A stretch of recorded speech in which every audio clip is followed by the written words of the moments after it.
October 10th, 2020. To Jennifer Hawkins. Subject, Home Movies Unaired Episode, Season 4, Episode 14. Hello, Jennifer. My name's Robert, but you may call me Rob or Robbie for short. I had seen your post on Tumblr regarding a very disturbing Home Movies episode about Shannon supposedly killing everybody. At first I thought this was just your average troll post, no offense, that I see online every now and again. But that was just until a few days ago when I had purchased a VHS tape from a seller known as JJ Jenkins 03 on eBay. I don't know if it's the same person you bought your tape from, but I myself had a very similar experience. So I got my tape in the mail 3 days ago on October 7th, 2020. It was supposed to be the Season 4 episode that I had never heard of before, titled, You Made Me This Way. It was recorded on December 28th, 2004. Didn't have a note that said watch at your own risk like yours did, but I guess it was probably some unfinished or scrapped Season 4 episode that probably would have wowed fans from home movies, but just like you, I was wrong. So I cleaned up my old VCR of 10 years and went to the 7-Eleven to buy some snacks and a few cold ones. Then I headed home to relive my childhood, or teenhood in my case. So after gathering some home movies merch I had bought off eBay many years ago, grabbed my clapperboard for my 10th anniversary box set and jokingly said, "And action," before closing the board and settling on my end table. Before I could reach the remote next to me, the TV turned on by itself. I must have either sat on it, I guess, but I didn't care. The little Home Movies logo popped up, but it was in black and white and had that weird G major effect like yours did. And at first I thought it was just from old age from the tape itself. The screen was black for about 5 seconds before cutting to Brendan's basement and the band Scab setting up their equipment. Never since I had started watching the show, Duane, I know most people spell it D-W-A-Y-N-E, but I always spelled it with a U, was always my favorite character in the show. I mean, when I was 14 at the time, I had so much in common with the character. Mostly band-related stuff, but that doesn't really matter at the moment. Brendan was talking to Scab, giving them their scripts and so forth, but Brendan just started yelling at the band every mistake they made, telling them, more specifically Duane, that he wasn't good enough, and the music and line readings were bullshit, and that he wished that Duane was dead. I spat out my soda as I heard those words, and why on God's green earth would Brendan say something like that? It was a bit nerve-wracking for me, but I managed to stay in my seat without puking. Duane turned to his band and slammed his guitar through one of the drums. I could tell he wanted to punch a wall or something. He then spoke something that I couldn't really understand too well, because it was getting a little staticky. But I heard it was something along the lines of, "Fine, Brendan, so be it," or something like that, he shouted, before slamming the door and trudging in the heavy rains. The screen kept flashing with every step.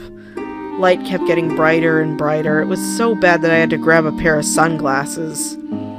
After that, the screen turned black for about 5 more seconds, while the sounds of a blood-curdling scream that sounded like it would be coming from Duane played on screen, while the Scab logo was animated backwards and the Franz Kafka medley was playing in reverse.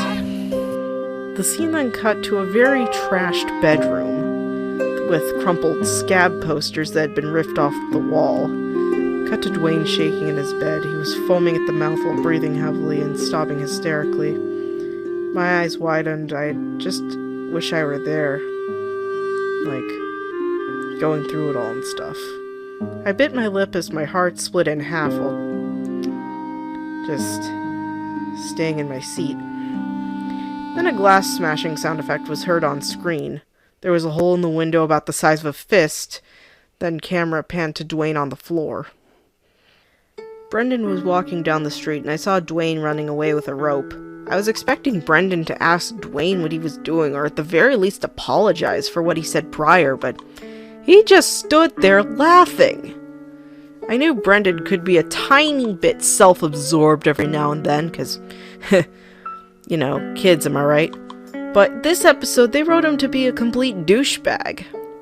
Then there was a highway where Duane was standing on top of a pretty high bridge, rope around his neck, and a stone tied on the other end. I knew what he was about to do. Before I could say another word, it cut to a ton of flashbacks of Brendan being a jerk. Like you did, I took as many screenshots as I possibly could, which you'll find in a folder attached with the title R.I.P. But before Duane could even dare to try to, well, you know, a hand was placed on his shoulder. It was Jimmy Monet, also known as Duane's worst enemy. I knew that he was there to make things worse. I just knew it. "What you doing there, Duane?" Jimmy asked before spotting the stone attached to the rope. "Want me to help you with that?" He started laughing, causing Duane to storm off. I almost lunged at the TV screen with the fury of 1,000 suns. Then the camera panned to a tower with Duane on top. He looked down wearing a red hood and holding a megaphone. Brendan and his friends were at the bottom, in shock of what was before them. "Duane, don't do it!" Melissa shouted.